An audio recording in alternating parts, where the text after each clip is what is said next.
Civilization, everyone's favorite, or at least first, hexagonally based society simulator. By this point, Sid Meier is a household name amongst the gaming community, and for good reason. With a few rare exceptions, these games are as solid, user-friendly, and replayable as video games can be. My playtime on games like Civ and XCOM stand as a testament to just how goddamn addicting these games are, and even Civ, the game series we're going to be focusing on today, frequently pokes fun at just how hard it can be to stop playing once you've started. And you know what? Sure, for a time, nearly every game you started would end with Gandhi becoming a warlord and stampeding down on the rest of the world with unbalanced elephant units, super Nazi death machine robots, and of course, every AI's best friend, thermonuclear apocalyptic warfare. But hey, it's still pretty fun regardless. And now there's even fucking vampires. Hell man, I was even able to get my girlfriend to play and subsequently become addicted to the Civilization series. And she's such a casual gamer that the concept of trying any first-person shooter is as alien to her as watching anime is to your grandparents. Safe to say, it's a fun game to play that nearly anyone can enjoy.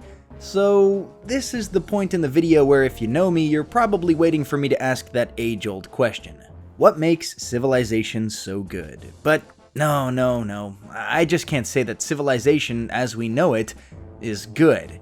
You see, I just can't in good conscience say that this game is good. And yet, at the same time, I can't exactly say that a game I spent this long playing is bad, because in truth, it's not. These games are a lot of fun. So I guess the real question is, what makes the Civilization franchise so conflicting? Well, there's a really simple answer to this, and it all comes down to that age-old video game killer, greed. See, Civilization itself is a shitload, and I cannot stress this enough, a shitload of fun, and maybe I'm in the minority here, but I genuinely think that each entry into the franchise only gets better and better, with the new gimmicks and features that are added being incredibly enticing to me as a fan of the franchise and genre itself. Civ 6, for example, introduced the District feature, which not only enhanced UI and visual appeal, but also added depth to the strategic gameplay that fans of the series continually crave. I can be 100% certain when I say that each finished version of a Civilization game is better than the one that came before it.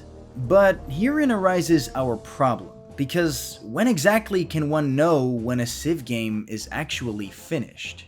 Is it finished when the $60 game is initially released, or is it finished when the $200+ DLC is released 3 years after the initial release of the title?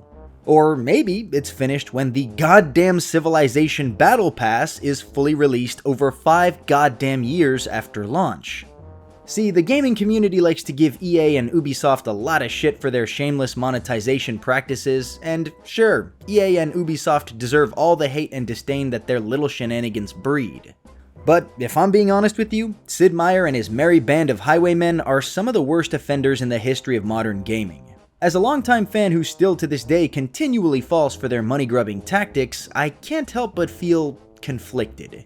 You see, it all started with Civ 5 for me. While certainly not my first Civ game, it was the game that, in my opinion, really launched the franchise to the massive level of recognition it has today. It was not only ahead of its time, but was also released at launch as a finished product that was worthy of praise and playtime. This game was and still is fantastic, and stands to this day as arguably the most popular Civ game ever released, especially when coupled with the 2 decently priced and super valuable DLC packages that were included a couple months after release. This DLC added tons of new things, from new playable factions to brand new fully fleshed out mechanics and playstyles. It could honestly be said that Civ 5 and Civ 5 After DLC played like almost entirely different games altogether.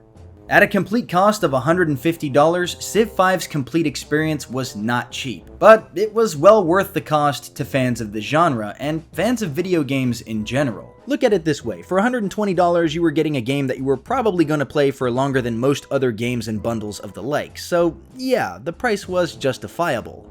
But then we had Civ 6. Look, I already said I liked some of the new things that were introduced, but yeah, honestly, I'm giving them the benefit of the doubt because they really didn't change or add much. It was basically just a graphics update and a change to district-based gameplay. That was more or less the only difference. These goblins even had the audacity to remove several features that had already existed in the last game, which is a hallmark tactic used by some of the most money-hungry studios in the business. They took away things like Golden Ages, dozens of world and natural wonders, the World Congress itself, and thus the diplomatic victory option. I could go on, but I think you get the point. I mean, look man, these dudes actually replaced Liam motherfucking Neeson as the narrator with... who the fuck was this guy again? Sean Bean?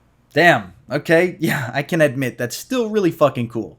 But look, narrator aside, seeing how bare bones Civ 6 was at launch compared to the completed version of Civ 5, or even Civ 5 at launch, I was stunned. Why would they do this? Why would they under-deliver so drastically after years and years of faithfully delivering such beautifully valuable content? Why would they DLC? What? DLC. But DLC. Civ 6 sold for $60 in what is damn near an unplayable state compared to its predecessor. And why? Because they knew they could make a veritable Krusty Krab full of cash if they just, sold the rest of the characters, features, and gimmicks on the side for a couple extra bucks. Rather than coming out with genuinely new DLC that featured dynamic and bold changes to gameplay like they had done before, they figured they could just skimp on the OG release and then add everything that should have been in the base game afterwards for some tasty dividends. It's basically like going to your trusty local car dealer, buying a shiny new car that they recommended, only to find out after purchase that the car doesn't have wheels or brakes. Then, 2 months after you bought the car, the same dealer calls you up and says, "Heyo, bucko, do I ever got a deal for you. We just got a hot fresh shipment of wheels and brakes that just so happen to make your car drivable. And guess what? They only cost half as much as the car itself cost. How much can I put you down for?" And the worst part is, it's not even like the DLC they added is all bad or just old features being reintroduced. Some of the DLC is really cool and pushes the boundaries of what Civ is known for. Secret societies, new districts, a much more comprehensive loyalty system. The saddest part that you'll realize soon after you shilled out and purchased the DLC is that it actually makes the game a hell of a lot more fun, especially when compared to the gutter muck that was Civ 6 upon its initial release. And so, finally, you get yourself a complete and better sequel to the last game, only this one cost you $200+ and over 5 years of waiting. You'll play it, and you'll enjoy it, but you'll feel dirty. You'll feel like the dirty, shameless video game whore that you are. Okay, maybe it's not that bad, but you get my point. The Civ 6 franchise is conflicting to me because I love it, and so it pains me to see it being sold out for a quick buck here and there. But it pains me even more that for some godforsaken reason, I keep supporting these bastards. But you know what? No more. I'll never buy any more Civ DLC for as long as Abraham Lincoln, Jinga Mbande, and Saladin lead the great negotiators in Sid Meier's Civilization 6. God damn it.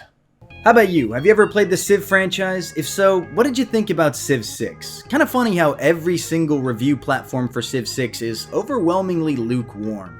I can tell I'm not the only one who feels this way. Do you think their monetization practices are fair? Or do you think that it's a bad sign that the franchise is going down the tubes? Let me know with a comment down below. So Good, out.